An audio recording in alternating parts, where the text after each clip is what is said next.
Agar ota-onangiz, bobo yoki buvinggiz telefon ishlatsa, bank kartasi bo'lsa, pensiya olsa yoki internet orqali to'lov qilsa, bu video ular uchun juda muhim. Men bugun sizga oddiy maslahat emas, balki ko'plab oilalarni pulidan, xotirjamligidan va sog'lig'idan ayirayotgan katta xavf haqida gapirmoqchiman. Bu xavfning nomi firibgarlik, ayniqsa telefon, telegram, SMS va bank kartalari orqali qilinadigan aldovlar. Iltimos, shu videoni hoziroq ota-onangizga, bobo buvlaringizga yuboring.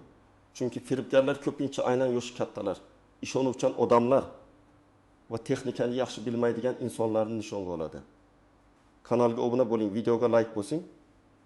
Chunki bunday ogohlantirishlar qancha ko'p odamga yetib borsa, shuncha ko'p oila o'z pulini saqlab qoladi. Oldin firibgarlik boshqacha edi. Odamning uyiga kelib, o'zini kommunal xizmat xodimi, gazchi, elektrchi yoki mahalla vakili deb tanishtirishardi. Yoki bozorda arzon mahsulot va'da qilib, pulni olib qochishardi. O'sha paytda xavf ko'proq yuzma-yuz bo'lardi. Odam firibgarni ko'rardi. Uning gap so'ziga, hujjatiga, kiyimiga qarab ishonardi yoki shubhalanardi. Hozir esa vaziyat butunlay o'zgardi. Firibgar sizning uyingizga kelishi shart emas. U sizga telefon qiladi, Telegramdan yozadi, bank nomidan SMS yuboradi yoki qarindoshingizning akkauntini buzib, o'sha odam nomidan pul so'raydi. Eng xavflisi shuki, firibgarlar hozir juda ishonarli gapiradi. Ular bank xodimi kabi so'zlaydi, ichki ishlar xodimi kabi qo'rqitadi.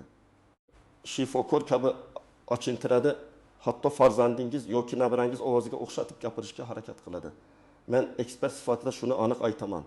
Bugungi firibgarlikning asosiy guruhi texnika emas. Insonning qo'rquvi va shoshilishidir. Firibgar sizni o'ylashga qo'ymaydi. U sizga hozir, tez, darhol, kech bo'lmasidan deb bosim qiladi. Chunki odam shoshilganda xato qiladi.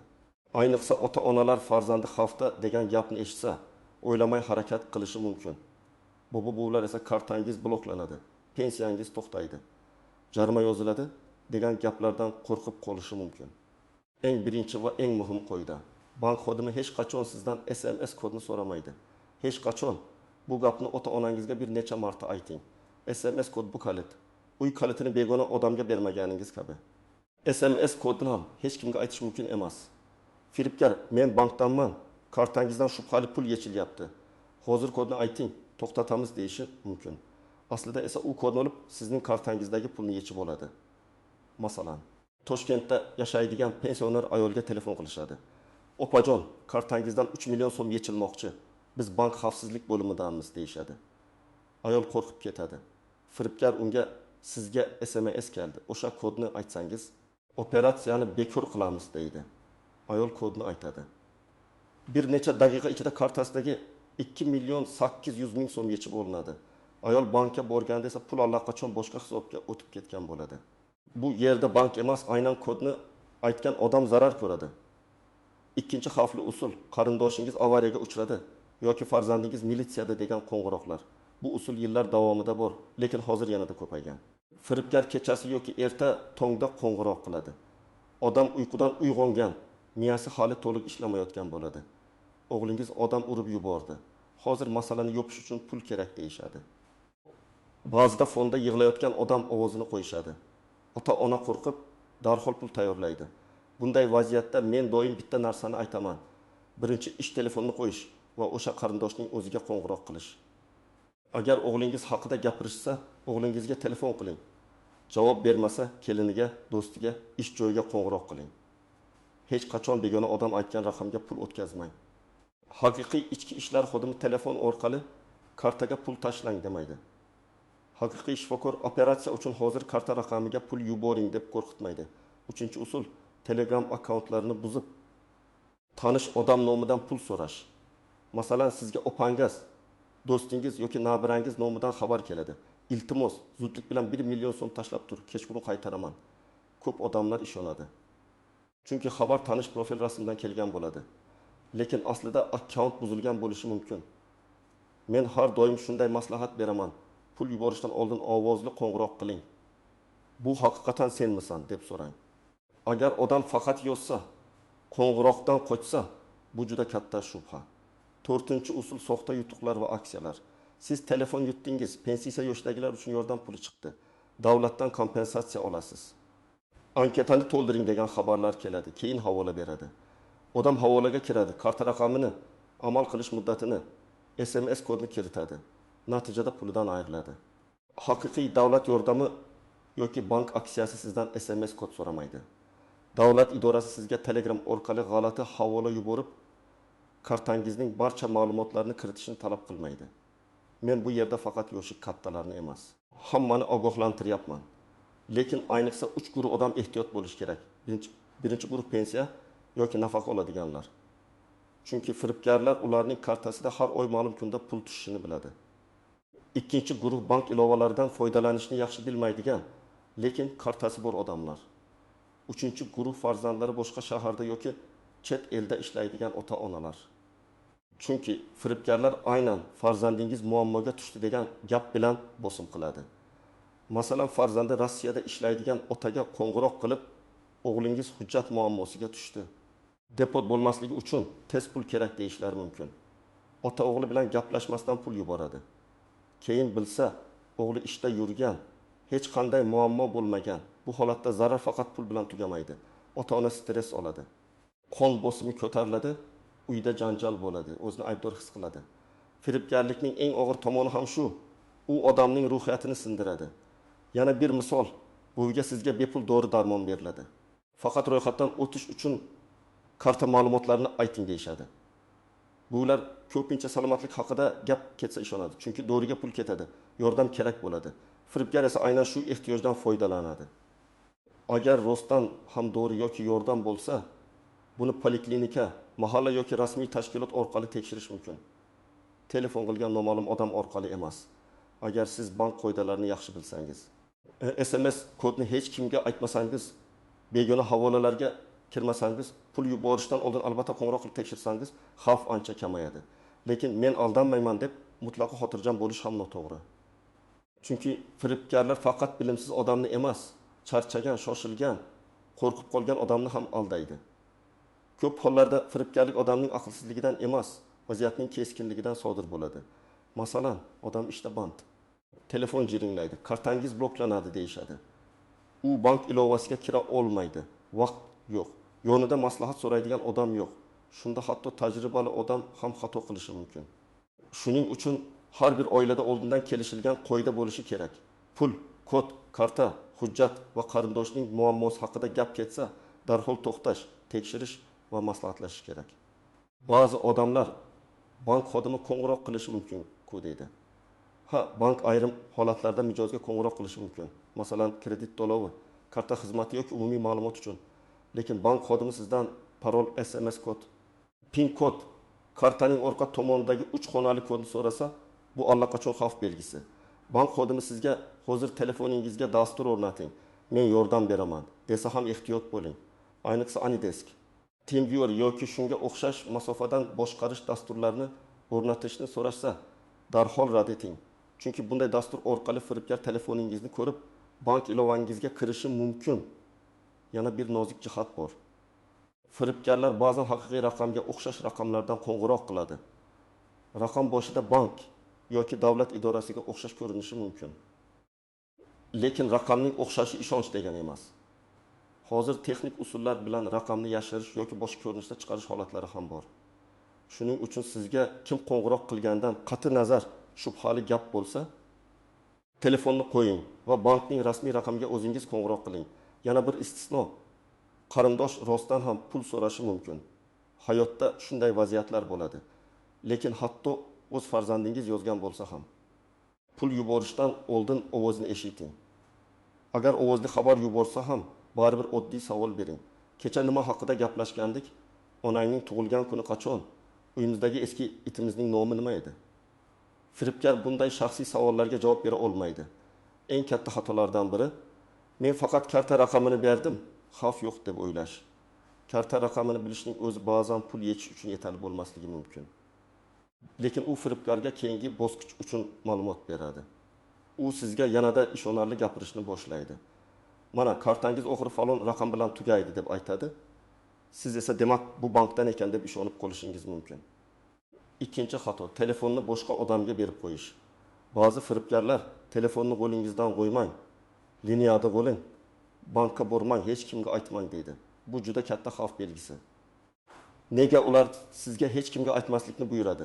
Chunki yo'ningizdagi farzand, qo'shni yoki bank xodimi buni darhol firibgarlik ekanini tushunadi. Firibgar sizni yolg'iz qoldirmoqchi bo'ladi. Uchinchi xato, havolaga kirib, faqat ko'rdim, hech narsa qilmadim deb o'ylash. Ayrim soxta saytlar juda puxta tayyorlangan bo'ladi.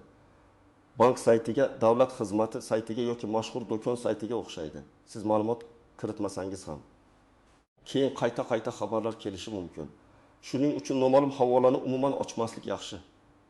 4-xato, telefon galereyasida pasport rasmi, karta rasmi, pin kod yoki parollarni saqlash. Men buni juda ko'p ko'raman. Odamlar unutib qo'ymaslik uchun parolni suratga olib qo'yadi. Telefon yo'qolsa, buzilsa yoki begona odam qo'liga tushsa bu katta muammo. Parolni telefonning ochiq joyida emas. Ishonchli parol menejerida yoki qog'ozda xavfsiz joyda saqlagan ma'qul. Yosh kattalar uchun eng oddiy usul. Parollar yozilgan daftarni uyda begona ko'rmaydigan joyda saqlash, lekin karta pin kodini karta yonida saqlamaslik. Endi men aniq qadamlarni aytaman. Birinchi qadam, bugun ota-onangiz yoki bobo buvinggiz bilan o'tirib, ularga 3 ta gapni yodlating. Birinchisi, SMS kodni hech kimga aytmayman. Ikkinchisi, pul yuborishdan oldin albatta qo'ng'iroq qilib tekshiraman. Uchinchisi, shubhali qo'ng'iroq bo'lsa, telefonni qo'yaman va farzandimga aytaman.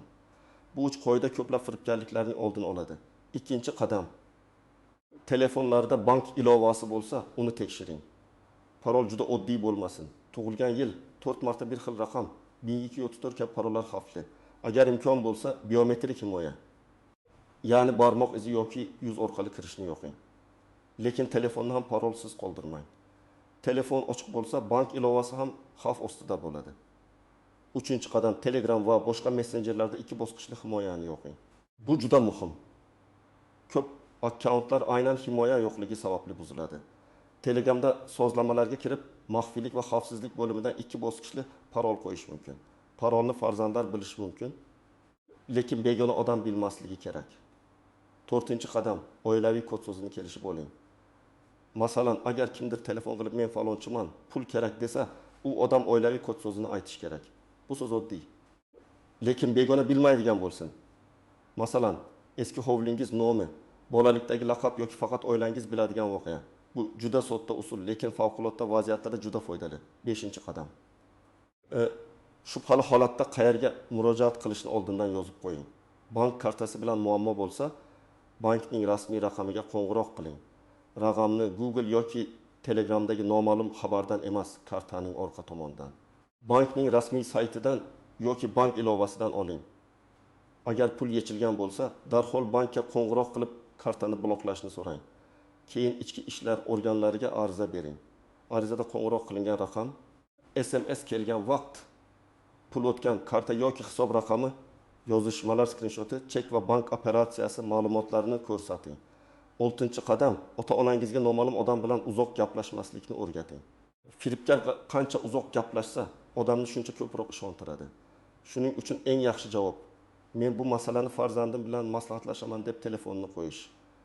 Agar narigi tomondagi odam yo'q, hech kimga aytmang desa, bilingki bu deyarli aniq firibgarlik. 7-qadam, karta limitlarini sozlang. Agar ota-onangiz kartadan faqat do'konda xarid qilish yoki pensiya olish uchun foydalansa, katta miqdordagi onlayn o'tkazmalarni cheklash mumkin. Bank ilovasida yoki bank bo'limida kunlik limitni kamaytirish haqida so'rang. Masalan, bir kunda 5 million so'm emas, faqat 500 ming so'mgacha o'tkazma qilish mumkin bo'lsa, firibgar zarar yetkazsa ham zarar miqdori kamayadi. 8-qadam, katta pulni bitta kartada saqlamaslik. Agar odam pensiya oladigan kartada hamma jamg'armasini saqlasa, xavf yuqori bo'ladi. Kundalik ishlatadigan kartada ozroq pul, asosiy jamg'arma esa alohida omonat yoki boshqa xavfsiz hisobda bo'lgani ma'qul. Bu hamma uchun bir xil emas, lekin katta yoshdagilar uchun juda foydali himoya. 9-qadam. Uyga kelgan begona odamlardan hujjat so'rash va tashkilotga qo'ng'iroq qilib tekshirish. Agar kimdir gazdan keldim, elektrdan keldim, mahalladan keldim, suv hisoblagichni tekshiraman desa, darhol eshikni ochib yubormang. Hujjatni so'rang, tashkilotga qo'ng'iroq qiling. Imkon bo'lsa qo'shni chaqiring. Haqiqiy xodim tekshirishdan qochmaydi. Firibgar esa shoshiradi, jahli chiqadi, ketib qoladi. 10-qadam. Bolalar va nabiralar ham mas'uliyatli bo'lishi kerak. ko'pincha biz ota-onamizga aldanib qolmang deymiz. Lekin ularga qanday aldanmaslikni batafsil tushuntirmaymiz. Haftasiga bir marta 5 daqiqa vaqt ajrating. Bugun shunday yangi firibgarlik chiqibdi deb tushuntiring. Ularni uyaltirmang, siz bilmaysiz demang. Chunki odam uyalsa, keyingi safar shubhali holatni ham aytmay qo'yadi. Mer bilan, sabr bilan tushuntirish kerak. Agar siz yoki yaqinlaringiz allaqachon kod aytib qo'ygan, pul yuborgan yoki havolaga ma'lumot kiritgan bo'lsa, eng yomoni vahimaga tushib vaqt yo'qotishdir. Darhol bankka qo'ng'iroq qiling va kartani bloklang. Bank ilovasiga kira olsangiz, barcha sessiyalardan chiqish, parolni almashtirish, shubhali operatsiyalarni tekshirish kerak. Keyin ariza bilan ichki ishlar organlariga murojaat qiling. Baribir topilmaydi deb o'tirmang. Har bir ariza muhim. Firibgarlar ko'pincha bir nechta odamni aldab, bir xil raqam va hisoblardan foydalanadi. Siz bergan ma'lumot boshqa jabrlanuvchilarning ishi bilan bog'lanishi mumkin. Shuningdek, Telegram, Facebook yoki boshqa akkaunt buzilgan bo'lsa, darhol parolni almashtiring. 2 bosqichli himoyani yo'qing. Barcha tanishlariga mendan pul so'ralsa ishonmang deb xabar bering. Bu yet emas, aksincha. Bu boshqa odamlarni himoya qiladi. Firibgarlikdan uyalish kerak emas. Firibgarlikni yashirish xavfli. Men bugun sizga bitta asosiy fikrni yetkazmoqchiman. Zamonaviy firibgarlik juda ishonarli, juda tez va juda xavfli. Lekin undan himoyalanishning oddiy yo'llari bor. SMS kodni hech kimga aytmang. Pul yuborishdan oldin ovozli tekshiring. Begona havolalarga kirmang. Bank yoki qo'ng'iroq qilsa rasmiy raqam orqali qayta tekshiring. Shubhali vaziyatda yolg'iz qaror qabul qilmang. Iltimos, bu videoni ota-onangizga, bobo-buvlaringizga, qarindoshlaringizga yuboring. Balki aynan shu ogohlantirish kimningdir pensiyasini, jamg'armasini yoki ko'p yillik mehnat bilan yig'gan pulini saqlab qolar. Izohlarda yozing. Siz yoki tanishlaringiz shunday firibgarlikka duch kelganmisiz? Videoga like bosing, kanalga obuna bo'ling va yaqinlaringizni ogohlantirishni bugunoq boshlang.